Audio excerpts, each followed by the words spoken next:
Alhamdulillah allazi ja'ala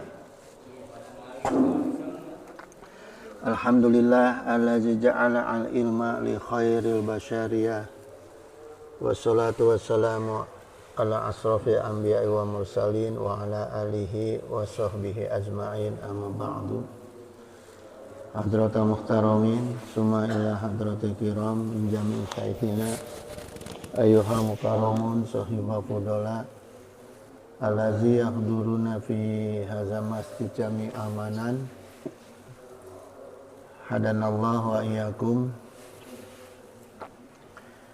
Subuh sekarang insyaallah masih melanjutkan kajian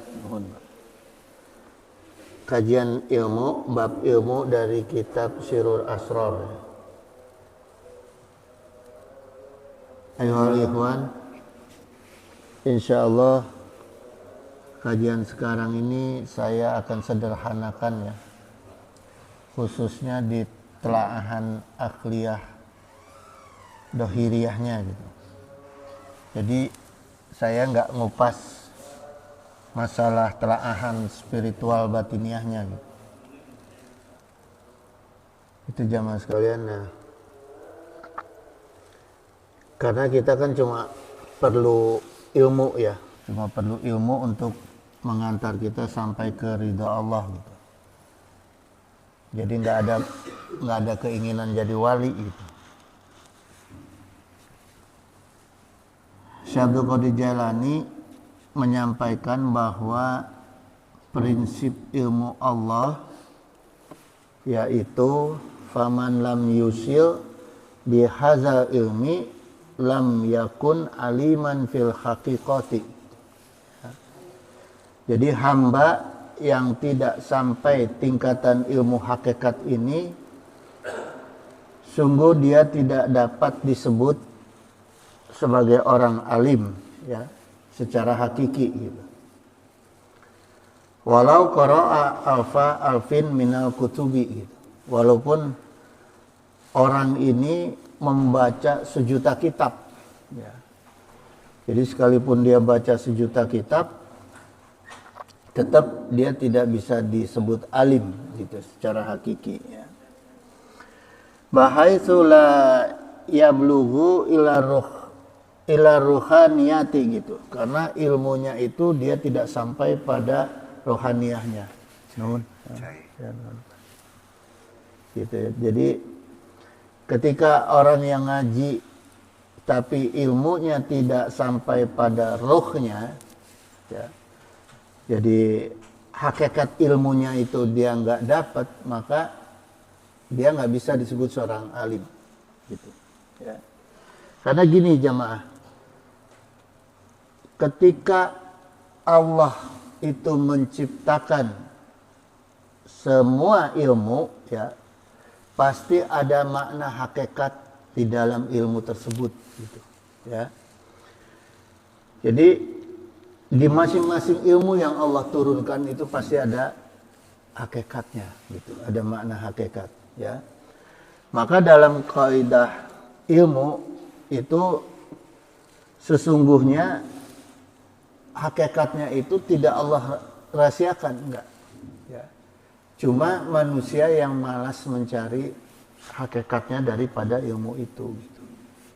Jadi manusia itu cuma nguber kulit ilmunya aja. Yang sesungguhnya hakikat ilmunya atau isi ilmunya nggak dicari oleh manusia gitu ya. Karena gini jamaah, untuk mencari hakikat ilmu itu kan bukan cuma baca ya, bukan cuma membaca gitu, tapi mentolaah dalam keadaan yang memang benar-benar kita khusyuk gitu ya. Kalau cuma baca itu dapat kulit ilmunya aja gitu ya. Makanya ilmu itu jamaah sekalian kalau kita telaah bisa berfungsi seperti pisau. Ketika orang yang baik yang menggunakan ilmu itu maka jadi manfaat yang baik bagi dirinya atau lingkungannya ya. Ketika ilmunya dipakai oleh orang yang jahat maka bisa jadi alat untuk menghancurkan manusia, memecah belah manusia gitu ya, mengadu domba manusia gitu.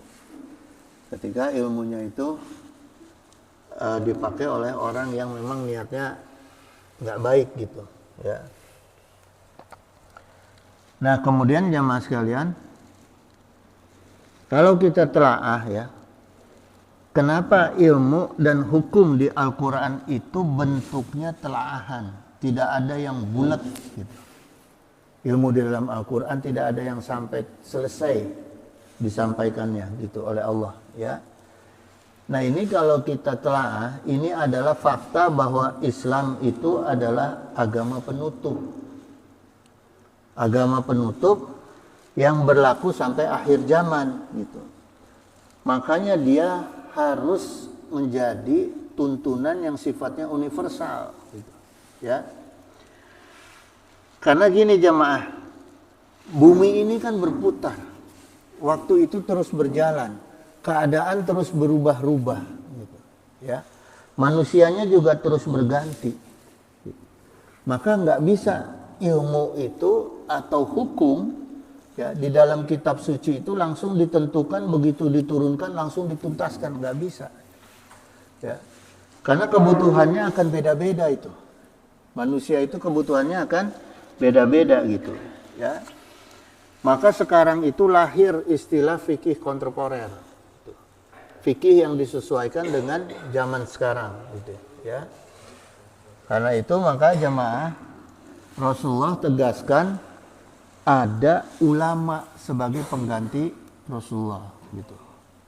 Kenapa Rasulullah tegaskan ada ulama? Karena Allah tidak menginginkan adanya nabi selain Rasulullah Muhammad SAW sebagai nabi penutup ya. Tapi Rasulullah memahami ya, Rasulullah memahami bahwa waktu ini terus berjalan dan terus perlu ada yang menelaah Al-Quran gitu ya untuk kebutuhan manusia. Maka Rasulullah sampaikan al-ulama'u warasatul anbiya. Ditugaskan langsung oleh Rasulullah para ulama gitu untuk meneruskan tugas-tugasnya para anbiya gitu ya, untuk melakukan telaahan kitab suci Al-Quran. Gitu jamaah sekalian. Jadi tugas ulama itu sebagai penerus Rasulullah SAW harus bisa menyampaikan manfaat Islam ya, sesuai dengan kebutuhan umatnya di wilayah dan di lingkungannya masing-masing gitu. Maka gini jamaah, kalau kita perhatikan ya, di Al-Quran itu isinya banyak sekali motivasi ya, motivasi supaya manusia itu menuntut ilmu. Jadi kalau kita baca itu Al-Quran, banyak itu isinya motivasi untuk agar manusia itu menuntut ilmu gitu ya. Jadi gini jemaah, ilmu agama itu untuk manfaat bagi manusia, bagi umat ya. Nah ini tugas ulama gitu, menjabarkan ilmu itu supaya jadi manfaat. Tapi jangan dibalik, akhirnya ulama ngambil manfaat dari ilmu agama dan dari umat. Jangan ya. Tugas ulama adalah memberikan manfaat ilmu agama kepada umat gitu ya. Bukan mengambil manfaat, ulah dibalik gitu.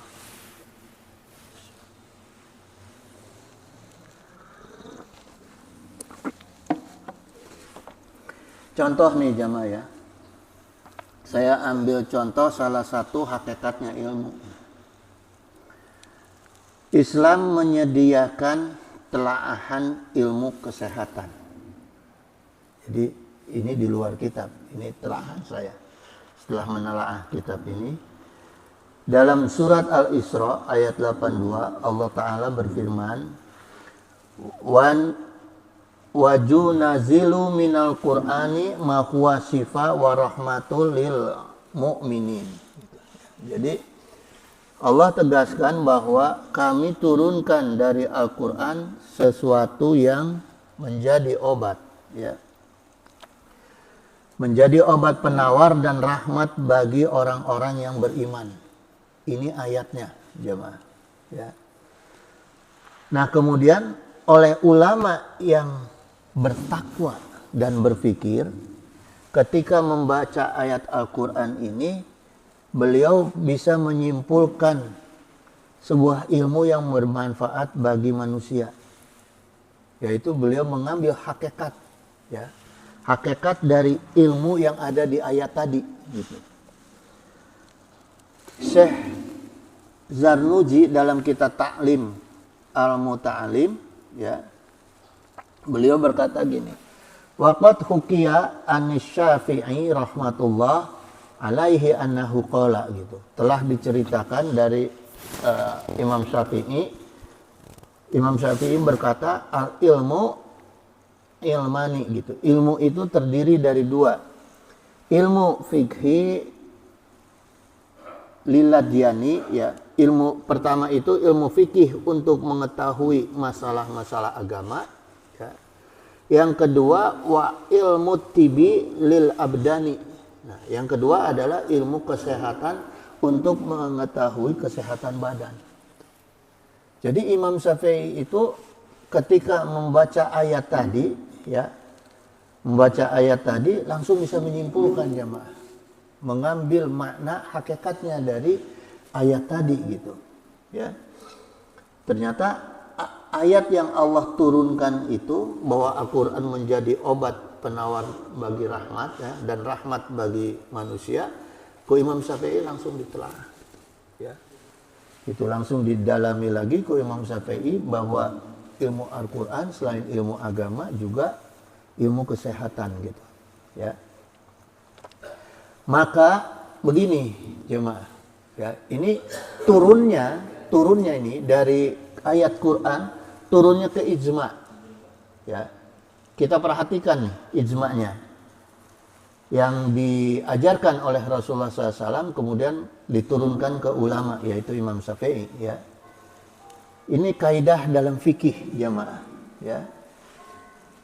Ada fikih toharoh, fikih kebersihan. Nah, kalau kita ambil hikmah hakikatnya dari fikih kebersihan, pertama kita pahami dulu turunannya, jemaah. Turunannya Rasulullah SAW itu bersabda, at-tahuru satrul iman, kesucian bagian dari iman. Berarti di sini Rasulullah menegaskan betul bahwa kesucian itu penting terkait dengan iman, ya. Bagaimana orang bisa imannya bisa menjadi sempurna ketika dia tidak sehat secara badan, gitu, ya. Itu pertama, jemaah. Kemudian dalam toharoh bab wudu, ya, dalam toharoh bab wudu, Rasulullah SAW menjelaskan tahapan pertama wudu itu adalah cuci tangan, ya, cuci tangan nih, jemaah. Nah, ini menunjukkan apa? Bahwa kebersihan jiwa dan raga manusia itu tergantung dari suci atau bersihnya tangan itu atau tidak. Ketika tangan itu manusia tidak bersih, maka jiwanya tidak bersih. Karena apa? Kalau tangannya tidak suci, kebiasaan teh, jadi nyolong, jadi ngambil-ngambil barang orang, ya, jadi nampiling, jadi mukul. Akhirnya manusia jadi tidak bersih. Jiwanya tidak bersih, maka badannya juga jadi tidak bersih, ya, Pak. Nah, ini hakikat daripada ilmu. Makanya kalau kita menggali hakikat sebuah ilmu, jero itu kalau istilah Sunda itu dalam, gitu, ya. Maka kalau ngaji jangan cuma cangkang, gitu, ya. Akhirnya kita nggak mendapat hakikatnya ilmu, gitu. Kalau cuma ngaji cangkangnya aja, nggak dapat manfaat yang sesungguhnya kecuali menghafal. Nah, itu kebanyakan santri sekarang itu ke pesantren itu hanya dikasih ilmu-ilmu untuk dihafalkan, tapi tidak dibuka, gitu, hakikatnya daripada ilmu itu sendiri. Tahu wudu santri, tapi tidak tahu kalau tangannya tidak boleh mencuri. Maka di pesantren masih ada tuh kasus-kasus kecurian, ya, gitu. Karena tidak diajarkan hakikatnya wudu, cuma tahu dia cara wudu. Gitu. Tapi apa makna dari wudu itu? Makanya jamaah sekalian, ulama dulu itu ketika membuka hakikatnya ilmu, lahirlah ulama-ulama ahli ilmu dunia. Ibnu Sina, Ibnu Khaldun, ya. Itu bukan sembarangan ulama-ulama dunia itu yang ilmunya diambil oleh kafir-kafir sekarang gitu. Akhirnya diaku aja kalau ilmu itu dari barat, padahal hasil ilmu dari ulama Islam, ya. Nah, kemudian jamaah sekalian, dari ilmu Al-Qur'an, hadis dan ijma juga banyak melahirkan orang-orang yang taat dalam mengamalkan akidah, ibadah dan syariah, ya. Gitu. Mereka sungguh-sungguh dalam beriman kepada Allah Ta'ala gitu, ya. Dan mereka dijamin surganya oleh Allah Ta'ala gitu. Jadi kalau orang yang memahami hakikatnya sebuah ilmu, ya, dari ilmu tauhid, ilmu fikih atau ilmu tasawuf, ya, maka dia tidak akan merusak gitu, ya. Dia akan taat kepada Allah, tidak akan maksiat, jauh dari maksiat, ya. Kemudian jamaah sekalian, disampaikan oleh Syekh Abdul Qadir Jailani, fa'amalul jisma niyati bidokhiril ulumi jazauhul jannatu faqat gitu, ya. Adapun amal ibadah roh jismani, maksudnya jasad kita, ya, roh jasad kita jasmani, ya. Bahasa Indonesianya jasmani, yaitu dengan ilmu lahir yang pahalanya berupa surga. Jadi terkait dengan ilmu tauhid, ilmu fikih dan ilmu tasawuf itu sesungguhnya hanya mengisi jasmani jamaah, ya. Hanya mengisi jasmani lahir kita gitu. Tapi itu pun tetap mendapat pahala dari Allah, tetap dijamin surga gitu. Jadi jamaah sekalian, tidak usah kita khawatir ketika kita ngaji kaidah tauhid fikih tasawuf, ya, kemudian diantar dengan iman oleh kita, ya, kemudian menjaga jasmani kita dari perkara-perkara yang dilarang oleh agama, maka tetap sekalipun tidak memahami hakikatnya ilmu tersebut, tetap ada jaminan surga. Itu, ya jemaah. Jadi jangan khawatir gitu, ya. Karena apa?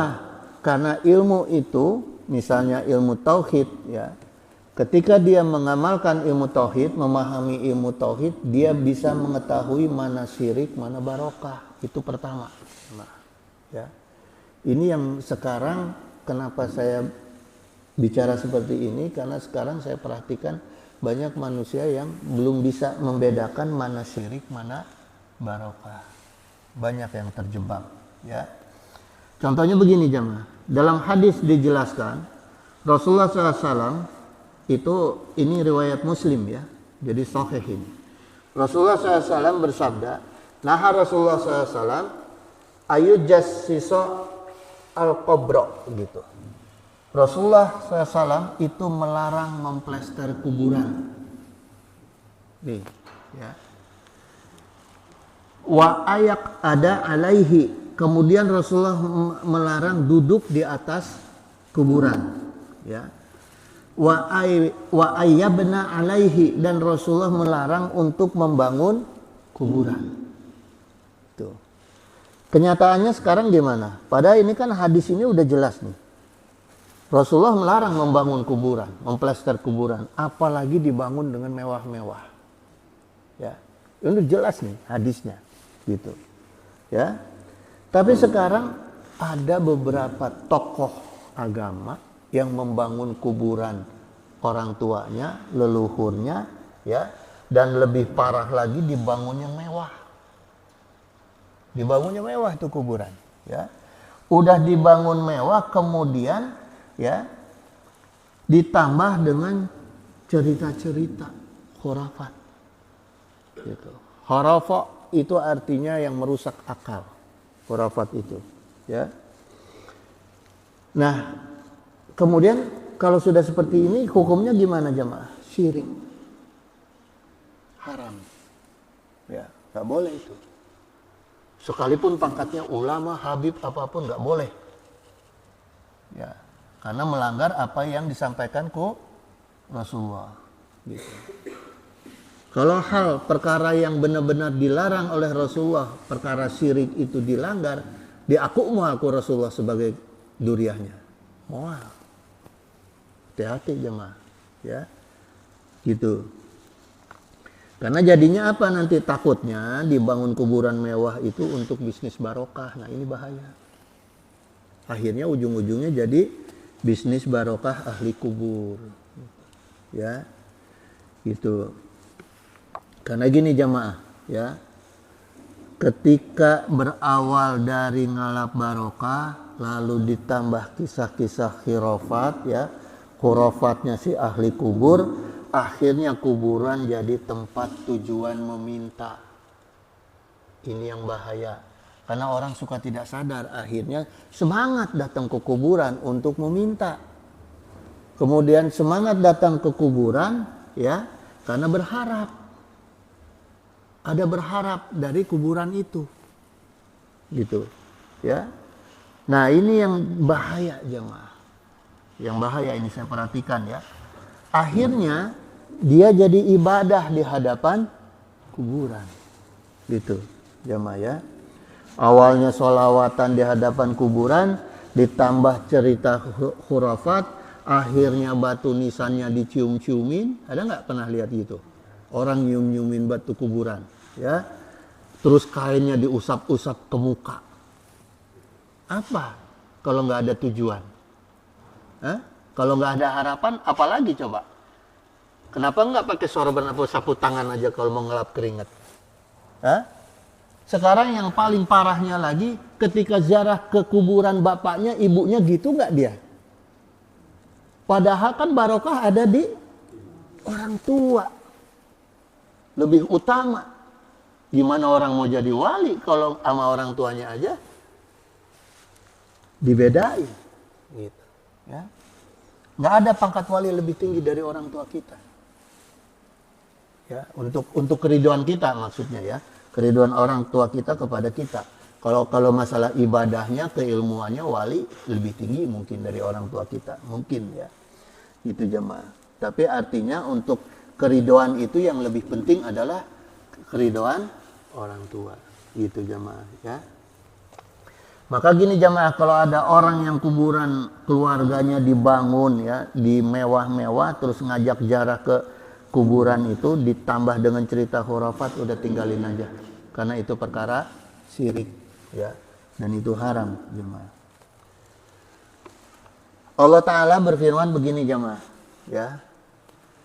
Annallaha bari'un minal musyrikina wa rasuluhu gitu. Sungguh Allah dan Rasulnya berlepas diri dari orang-orang yang musyrik. Kalau Allah dan Rasulnya sudah berlepas diri, diaku mual itu orang sebagai umatnya Rasul. Mual. Nggak bakal diaku sebagai duriahnya juga gitu. Karena sudah berlaku syirik.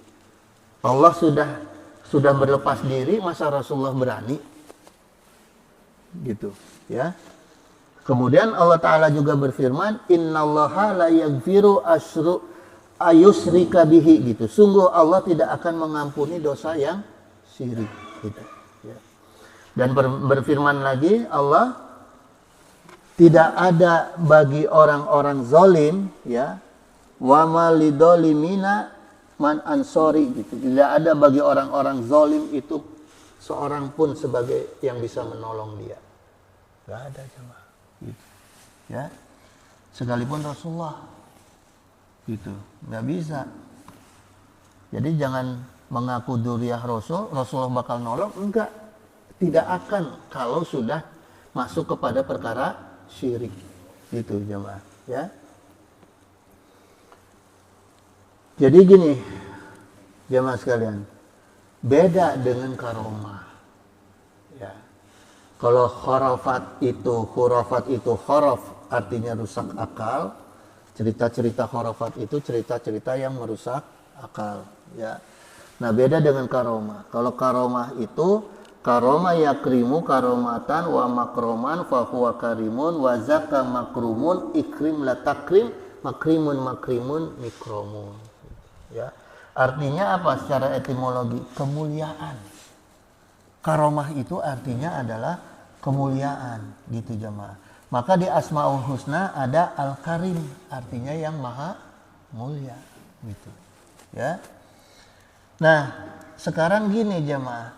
Bagaimana kita bisa mendapatkan kemuliaan orang-orang yang diberi karomah ku Allah, yaitu para wali, ya, yang sudah dimakamkan istilahnya. Kita datangnya itu ke makam para wali itu kan ingin mendapatkan cipratan karomah dari para wali, ya. Nah sekarang gini jemaah, gimana kita bisa ditularkan karomah ke para wali kalau kita sendiri nggak bisa menjaga kehormatan diri kita?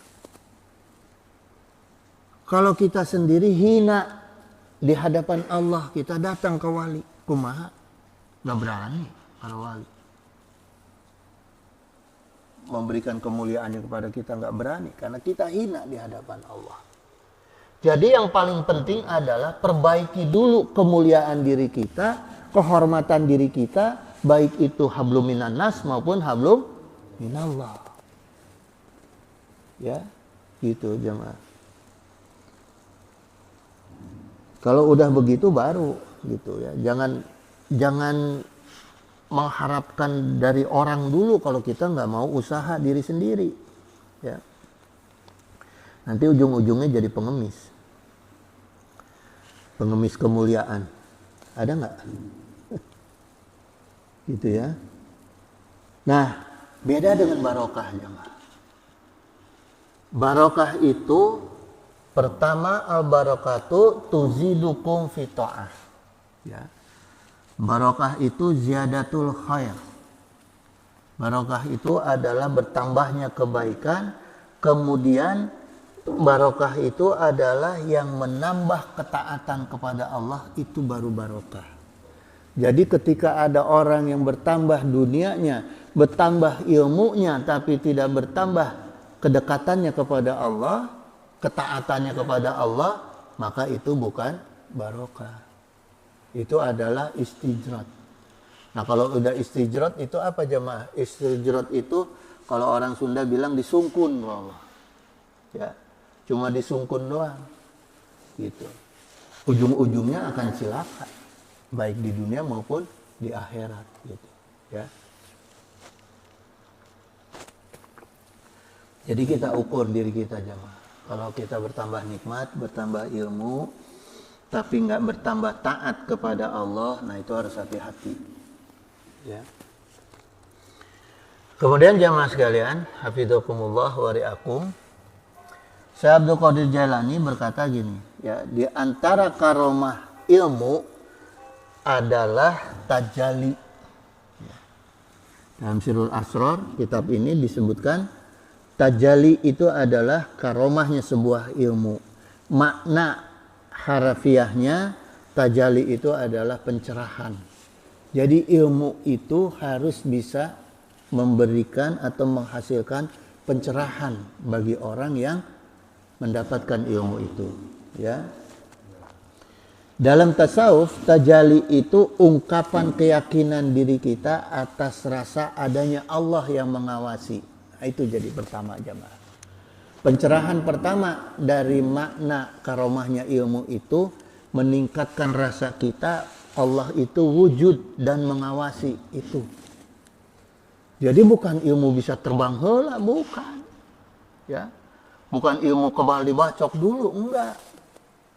Karomah ilmu itu pertama, kata Syekh Abdul Qadir Jailani, kita lebih merasa bahwa Allah itu ada, wujud dan mengawasi, itu dulu. Ya, jangan pengen yang lain-lain dulu gitu. Karena apa? Kita harus yakin bahwa Allah itu bahkan melihat ke dalam isi hati kita. Ya. Jadi bukan hanya melihat perilaku kita, tapi juga Allah melihat isi hati kita. Gitu. Ya. Maka orang-orang yang mendalami ilmu tauhid sampai tingkat keimanan yang tasdik gitu, insya Allah baru dia akan diberikan maunat berupa karomah. Ya, jadi kalau kita sudah sampai pada rasa tauhid seperti itu ya, selalu merasa diawasi oleh Allah. Allah melihat ke dalam isi hati kita, maka kita kan akan jadi hati-hati itu hidup kita. Nah, kalau sudah begitu ya, itu sudah menjadi habit kita, kebiasaan kita ya, merasa diawasi oleh Allah, baru Allah kasih karomah ya maaf. Gitu. Ya. Jadi ulah mentang-mentang baru belajar ilmu jeblak nantang gelut ke batur. Cilaka gitu ya. Nah, makna dari kata tajali itu sesungguhnya terbukanya tirai penyekat alam gaib. Jadi terbukanya alam gaib itu yang disebut ilmu tajali, karomahnya daripada ilmu gitu ya. Nah, itu tadi semua jamaah sekalian ya, tergantung dari semua amal perbuatan kita yang sudah karena perintah Allah, sudah atas perintah Allah. Jadi kalau kita ingin berbuat dari mulai bangun tidur, ingin bergerak, mau makan, mau minum, mau berbuat apapun, beramal apapun, sudah karena ada rasa diperintahku Allah dan tidak melakukan apa-apa yang dilarang ku Allah, insya Allah akan terbuka tuh. Ya, akan terbuka mata batin kita, mata goib kita. Jadi bukan kayak yang di TV, mata batin dibuka bisa lihat juri. Bukan. Ya, yang sesungguhnya ilmu tajali itu adalah yang kita sudah bisa menjaga apa yang dilarang ku Allah dan hanya melakukan yang diperintah ku Allah. Itu jamaah ya. Jadi kalau ada istilah sekarang itu wali majdub ya, dan lain-lain lah, wali-wali apa gitu ya, tapi melakukan pekerjaan-pekerjaan yang Allah nggak pernah perintah, seperti coret-coret mobil. Saya lihat tuh ya, ada katanya wali majdub tapi coret-coret mobil, coret-coret apa gitu kan gitu ya. Terus nggak pakai baju, ada yang nggak pakai baju gitu, terbuka aurat, maka itu bukan wali majdub jemaah, yang ditutup wali palsu ya gitu. Karena aturannya seperti ini yang bicara bukan saya loh, Syekh Abdul Qadir Jailani, tuannya rajanya para wali, gurunya para wali. Jadi yang sekarang ngaku-ngaku wali, lihat gurunya, jangan sembarangan gitu ya. Itu wali palsu gitu jemaah ya. Maka orang-orang jemaah sekalian ya, yang sudah bisa seperti itu tadi ya, sudah bisa menjaga perkataan, perbuatan dan pikirannya, biasanya mereka itu saciduh metu saucap nyata. Nah itu hati-hati kalau udah ada orang yang seperti itu jemaah. Karena orang itu mulutnya bahaya gitu ya. Kemudian Syekh Abdul Qadir Jailani berkata lagi, fa'alama la yudulu bimujarrodi ilmi dohiri ila haramil qudsi wal qarabati gitu. Nah, jamaah sekalian, maka ya orang alim itu tidak akan masuk, kata Syekh Abdul Qadir Jailani ini, ke alam ruh qudsi dan alam al-qurbah hanya dengan ilmu lahir. Jadi nggak bisa. Orang yang punya ilmu lahir yang begitu banyak, ya, dia tidak akan bisa masuk ke roh qudsi, alam roh qudsi dan alam kurbah gitu. Ya. Karena kedua alam ini rahasia jamaah. Ini saya jelasin sedikit. Roh qudsi itu ruh di mana ketika kita berjanji kepada Allah, itu ruh qudsi ya, di alam ruh manusia punya 4 tingkatan ruh. Ini saya jelaskan sekarang ruh qudsi aja dulu ya, di mana malaikat Allah bertanya kepada ruh semua manusia, alastu bi rabbikum, terus para ruh manusia itu menjawab bala syahidna. Nah itu adalah ruh qudsi ya, disebutnya ya. Karena Ruh Qudsi ini sudah bersumpah kepada Allah, mengakui tauhid kepada Allah, maka Allah menyimpan takdirnya, catatan takdirnya, catatan qadarnya, qadanya, kemudian menyimpan catatan ilmu-ilmunya Allah, kemudian menyimpan rahasia-rahasia Allah adalah di Ruh Qudsi itu. Gitu jemaah. Ya. Nah, sekarang gini jemaah. Allah juga menyimpan sifat-sifat Allah karena atas perjanjian manusia yang sudah mengakui tauhid kepada Allah, maka Allah juga menyimpan sifat-sifat Allah di Ruh Qudsi itu. Ya. Nah, sekarang gini jamaah. Gimana cara kita masuk ke alam Ruh Qudsi kita? Nih, saya buka sedikit, bukan saya yang buka, Syekh Abdul Qadir Jalani yang buka. Saya ceritain, ya. Pertama caranya kita kenali dulu asma wa sifatnya Allah. Karena di dalam Ruh Qudsi itu disimpan sifat-sifat Allah, ya, dan nama-nama Allah. Nah, ini dalilnya Allah Ta'ala berfirman dalam surat Al-A'raf ayat 180, walillahil asma'ul husna fad'uhu biha, ya. Hanya milik Allah asma'ul husna, maka bermohonlah kepada Allah. Nah, berarti di sini kita harus paham bahwa Allah punya nama-nama terbaik, ya, yaitu 99 nama. Nah, ketika kita contoh ya, ketika kita mau tahu bagaimana cara kita membuka tabir rizki kita, ya, tabir rizki kita yang Allah simpan di Ruh Qudsi kita, caranya gimana? Sederhananya gini jemaah, sederhananya nih, ya, ini telahan saya aja ya. Allah itu kalau kita lihat di dalam Asmaul Husna, tidak ada nama Allah yang mensifatkan miskin dan fakir. Cari di 99 nama Allah, ada nggak yang maknanya miskin dan fakir? Tidak ada jemaah. Ya. Bahkan Allah Ta'ala sendiri berfirman, wa annahu huwa agna wa aqna, ya, bahwa Allah yang memberi kekayaan dan memberi kecukupan. Dan di antara Asmaul Husna itu, jemaah sekalian, sifat Allah yang melekat di dalam Ruh Qudsi kita itu ada Al-Ghaniyu yang maha kaya, ada Al-Mughni yang maha pemberi kekayaan, ya. Kemudian ada makna Al-Fatah dan ada makna Ar-Razzaq. Gitu jemaah, ya. Ini saya ambil yang baiknya. Karena tidak ada makna yang buruk di dalam Asmaul Husna, gitu. Nah, ini kaitannya dengan kepentingan rezeki kita nih, membuka tabir rezeki kita yang ada di Ruh Qudsi kita. Nah, sekarang gimana supaya sifat-sifat Allah yang ada di dalam Asmaul Husna tadi yang dirahasiakan ke Allah itu supaya terbuka jemaah. Ya. Karena gini, ketika terbuka asma Allah dan sifatnya Allah yang mengenai rizki kita ini, maka akan menjadi takdir kita jemaah. Kok bisa takdir? Beda jemaah antara takdir dengan qada. Qadar dengan qada beda. Kalau takdir ukuran, qadar itu ukuran dari kadar. Kalau qada itu ketetapan.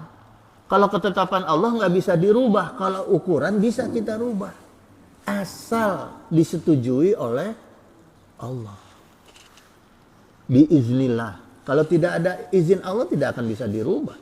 Sekalipun takdir. Ya. Nah, jadi caranya jemaah. Maka panggillah oleh kita nama-nama Allah yang mengandung makna terbukanya rizki. Kalimatnya seperti apa kalimat panggilannya? Nah, ini kalau kita telaah dalam Quran dijelaskan Allah itu perintah pembuka pintu surga adalah la ilaha illallah. Jadi kalimat pertama yang kita ucapkan adalah la ilaha illallah Allahu ahad huwal haqqul hayyul qayyum, ya, al-ghaniyyu al-mughniyu al-khabiru huwal fatahu war razaq. Itu kalimat zikir nih jamaah. Tinggal kita dawamkan aja, tentukan waktu dawamnya, mau setiap hari apa, mau setiap waktu kapan. Udah, zikirkan ya. Kalau bisa ba'da duha, karena disitulah waktu dibukanya rizki. Ya. Setelah sholat duha, kemudian kita membaca doa duha, kemudian kita wiridkan kalimat tadi. Ya. Minimal 21 kali, minimal. Nah, insya Allah nanti akan terbuka jalan jemaah. Akan mempengaruhi takdir kita, ya, akan mempengaruhi takdir kita yang terkait dengan rizki gitu, ya. Karena gini jemaah, kalau kita mencari rizki, kita pikirin dari bangun tidur sampai tidur lagi, nggak akan ketemu itu.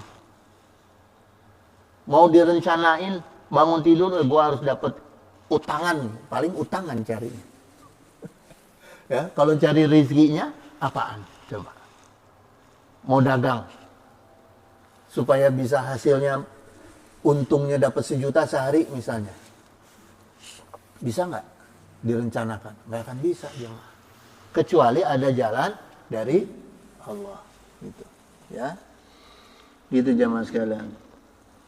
Nah, itu caranya bagaimana kita merayu Allah dengan memanggil-manggil namanya Allah, ya. Kemudian jemaah sekalian, yang kedua yaitu sir al-qurbah. Ya, tadi kita udah bicara mengenai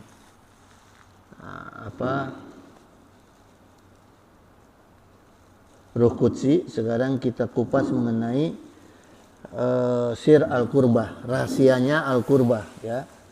Ini ada ulama al-Hamawi dari kalangan Hanafi, ulama Hanafi. Beliau menulis dalam sebuah kitab Hasyiah Rad al-Mukhtar al-Ad-Dur al-Mukhtar, ya, ini jilid 1 halaman 106. Beliau berkata gini, kurbah itu orang yang sudah mencapai tauhid tingkat tinggi, yang dimaksud dengan al-qurbah, ya. Jadi orang yang bisa masuk ke dalam alam al-qurbah, artinya ketika dia melakukan amal soleh, amal ibadah, ya, dia itu sudah yakin akan mendapatkan pahala. Jadi orang-orang yang seperti ini biasanya sudah tidak tergantung dengan niat. Jadi tingkatan kita mendekat kepada Allah, pertama kurbah, kedua taat, ketiga ibadah. Ya. Jadi kalau al-qurbah itu orang-orang yang sudah otomatis lillahi ta'ala. Jadi orang-orang yang sudah tidak ada keinginan dunia, bahkan sudah tidak ada keinginan untuk hubungan suami istri. Ini orang yang masuk ke alam kurbah. Makanya para wali itu jamaah suka hujlah, ya, suka ujlah, kemudian kholwat. Nah, itu diantaranya mendekatkan diri kepada Allah sehingga melupakan dunia. Bahkan sampai hilang itu rasa ingin hubungan suami istri jemaah. Ya. Ini saya alami jemaah, punten-punten ya, saya cerita sedikit. Saya mengamalkan kholwat sudah 4 kali. Tapi kemudian saya stop jemaah. Kenapa saya stop? Karena udah nggak ada rasa sama istri. Saya pikir, wah ini bahaya. Bagi saya bahaya. Karena saya kan biar gimana masih 55. Istri masih menuntut kebutuhan. Jadi saya stop dulu kholwatnya. Gitu, ya. Walaupun kemarin sebetulnya sudah hampir itu. Sudah hampir maunya ibadah aja, nggak mau keluar rumah, nggak mau keluar kamar gitu. Nggak peduli dengan urusan anak, kuliah apa. Nah, itu kan saya pikir, waduh ini saya bahaya nih. Makanya saya tarik dulu, saya stop dulu gitu. Ya. Lihat istri udah nggak tertarik, bahaya juga. Nanti istri saya ngomel sama saya. Ya. Makanya cerita para wali dulu jamaah sampai ada yang nggak nikah. nggak nikah para wali dulu tuh. Dari awal nggak nikah. Karena sudah lebih dulu mengamalkan ilmu-ilmu seperti ini jemaah. Ya. Gitu. Gitu jemaah. Nah ini. Tapi kalau yang udah pensiun, udah inilah, udah mangga itu. Bagus itu malah. Ya. Nah itu namanya alam kurbah jemaah. Jadi kalau orang sudah masuk ke alam kurbah itu sudah nggak ada lain kecuali dia ingin dekat dengan Allah. Gitu. Ya. Yang ketiga adalah taat. Yang dimaksud taat itu jamaah, yang kedua, taat itu adalah orang yang mengerjakan amal soleh dan amal ibadah karena tahu akan mendapatkan pahala dari Allah. Nah itu taat, gitu, ya. Karena orang kalau nggak ada pahalanya biasanya nggak akan taat. Orang kalau nggak digaji kerjanya ngaco, ya kan? Nah itu kalau digaji baru taat, apalagi gajinya cocok gitu, ya, gitu jamaah. Yang ketiga adalah ibadah. Ibadah yaitu pendekatan kepada Allah, ya. Ketika mengerjakannya tergantung niat. Jadi kalau ibadah itu jamaah, kalau dia niat untuk karena Allah lillahi ta'ala, maka dia jadi ibadah, dapat pahala. Tapi kalau nggak ada niat lillahi ta'ala atau niatnya bukan lillahi ta'ala, nggak dapat pahala. Itu jamaah, ya. Jadi orang yang ibadah sholat, ibadah puasa, makanya di Syafi'i itu, di kaidah fikih Syafi'i harus ada niat yang dibunyikan. Seperti misalnya sholat subuh harus ada usolli fardhu subhi rakaataini mustaqbil qiblati lillahi ta'ala, harus ada gitu, ya. Karena ini masuk dalam kaidah ibadah. Takut orang digoda ku setan begitu takbiratul ihram tahu-tahu melihat sesuatu akhirnya jadi niatnya bukan karena Allah. Ya. Misalnya orang baru nikah nih. Pas Allahu Akbar mau sholat beneran, lihat mertua. Waduh, ada mertua, Allahnya dibedain. Takbirnya dibedain. Nah, itu makanya di kaidah fikih Imam Syafi'i harus dizaharkan, harus dibunyikan niat itu, ya. Nah, untuk qurbah, taat dan ibadah jamaah sekalian, ya. Bagaimana caranya supaya kita bisa mengamalkan ini semua dengan baik? Ada pepatah Arab, wadifan fauqal muri ma badi gitu. Jadi langkah demi langkah di jalan mu'abbad. Maksudnya gini jamaah sekalian, maksudnya dari jalan mu'abbad itu jalan yang sering kita lalui, itu disebut mu'abbad, ya. Jadi kalau perkara kita ibadah dan taat kepada Allah emang udah sering kita lakukan, maka akan jadi kebiasaan, akan jadi ringan lagi gitu, ya. Gitu jamaah sekalian. Nah jamaah sekalian, ya, untuk kita bisa berinteraksi dengan ruh qudsi kita sendiri itu, ya, karena ini rahasia Allah, maka jemaah sekalian, caranya itu kita mengisi alam bawah sadar kita dengan zikir la ilaha illallah, gitu, ya. Jadi kalau kita sering menzikirkan la ilaha illallah, baik itu sifatnya sir maupun zahar, maka insya Allah itu akan semakin dekat kita, jasad kita dengan ruh qudsi kita, gitu, ya. Jadi harus diseringkan gitu jemaah. Maka Allah Ta'ala ini berfirman gini, dalilnya ini, ya. Wa ayatnahu biruhil qudsi gitu. Jadi Allah sendiri yang berfirman dalam Al-Baqarah ayat 87, aku perkuat manusia dengan ruh al-qudsi gitu. Ya. Jadi bukan sembarangan berkata Al-Imam Ghazali Syekh Abdul Qadir Jalani, tapi ada dalilnya dari Al-Qur'an gitu, ya. Gitu jemaah sekalian. Nah, untuk merawat ruh qudsi kita, maka dawamkan zikir ba'da tahajud jemaah. Setiap ba'da tahajud itu kita dawamkan zikir la ilaha illallah Allahu ahad wa haqqul hayyul qayyum al-qaharu al-wahhab al-fatahu as-samad, gitu, ya. Ini ba'da tahajud jemaah. Nah, untuk merawat ruh qudsi kita, maka dawamkan zikir ba'da tahajud itu. Setiap ba'da tahajud itu kita dawamkan zikir la ilaha illallah Allahu ahad wa haqqul hayyul qayyum al-qaharu al-wahhab al-fatahu as-samad, gitu, ya. Ini ba'da tahajud jemaah. Gitu jamaah sekalian, ini karena udah jam 6 kurang 5 ya. Nanti kita lanjutkan pertemuan berikut, berarti terakhir nih bab ilmu, pertemuan berikut ya. Untuk pertemuan berikut kita tutup bab ilmu ya. Harusnya sekarang sih, tapi waktunya nggak cukup, tapi minggu depan aja. Kita pindah bab. Insya Allah gitu jamaah sekalian. Mudah-mudahan manfaat apa yang saya sampaikan tadi, terutama untuk diri saya. Innahu sami'un qaribun mujibud da'wat wa yaqdi hajat. Subhanaka Allahumma wa bihamdika asyhadu alla ilaha illa anta astaghfiruka wa atubu ilaik. Wallahul muwaffiq ila aqwamit thoriq. Wassalamualaikum warahmatullahi wabarakatuh. Allahumma sholli wa sallim wa barik ala sayyidina wa syafi'ina wa habibina maulana Muhammad wa sallim wa radiyallahu ta'ala an sadatina ashabi sayyidina rasulillahi ajma'in. Amin ya Allah ya mujibud da'wati sa'ilin.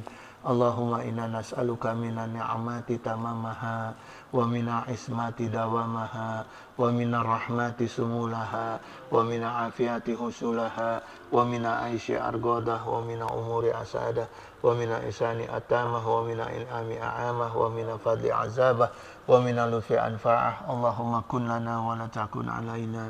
Allahumma ihtim bi sa'adati ajalana wa haqiq bi zadati amalana wa khurun bil afiyati guduwana wa asolana wa za'ila rahmatika ma'ashirana wa ma'alana wa subasijali afika ala zunubina wa muna alaina bi islahi uyubina wa za'ani taqwa zawdana wa fidinika istihadana wa alaika tawakkulana wa atimadana wa thabitna ala nahji istiqamah wa izna fid dunya min mujibati nadamatil yauma qiyamah wa fif anna siqla auzar warzuqna aisyata abrar waqfina wasrifana saror asrar wa'tiq riqabana wa riqaba abaina wa ummahatina wa ikhwanina wa walidina wa ashiratina wa zawjatina birahmatika ya azizu ya ghafaru ya syataru ya halimu ya jabaru ya Allah. Ya Allah, Ya Allah, Ya Rahman, Ya Rahim, Ya Arhamar Rahimin. Innaka ala kulli syai'in qadir wa bi ijabati jadir. Allahumma a'izal islamana wa muslimin. Allahumma ansur ikhwanana muslimin. Allahumma ansur mujahidina fi Palestin. Allahumma ansur mustad'afina fi Palestin wa fi baladi Sami wa fi kulli makanin wa waqtin. Allahumma ahlikil kafaratal musyrikin. Allahumma damiril yahuda wa syatit samlahum wa farik jam'ahum. Allahumma salimna wa walidina wa auladana wa ikhwanana wa akhbabana wa zawjatina min jami'i makhawfi fid dunya wa akhirah wa ahwalihima istajib ya Allah ya mujibu da'wati sa'ilin. Allahumma la syahla ila ma ja'atahu syahlan. Allahumma tufli fi taysiri kulli asir fa innaka taysyira kulli asirin alaika yasir wa as'aluka yusra wal mu'afata fid dunya wa akhirah. Allahumma inna nas'aluka rizqan thayyiban kasyiran wasi'an bi ghairi hisab. Allahumma la taslub minni ni'matan an'amtu alayya. Allahumma radin bi qada'ika wa barik li fi maqadir Allahiba majahilta wa la tazalla. Allahumma inna nas'aluka salamatan fid din wa afiyatan fi jasad wa ziyadatan fi ilmi wa barakatan fi rizqi wa taubatan qabla maut wa rahmatan indal maut wa maghfiratan ba'da maut. Allahumma hawin alaina fi syakaratil maut wa najatan minan nar wa afwa inda hisab. Allahumma ighfir lana ya ghafur warhamna ya rahim. Allahumma ksif anna wasrif anna wadfa'ana al-bala'a wal waba'a wa ghula'a wa ta'una wa fitana wa mihana wa khumuma wa gumuma wa khuruba wa azana wa syada'ida wa syara'adaida wa syaraddhalimina ma la yaksifuhu ghairuk. Wa sallallahu ala sayyidina Muhammadin wa ala alihi wa sahbihi wasallam. Subhana rabbika rabbil izzati amma yasifun wa salamun ala mursalin walhamdulillahi rabbil alamin. Amin.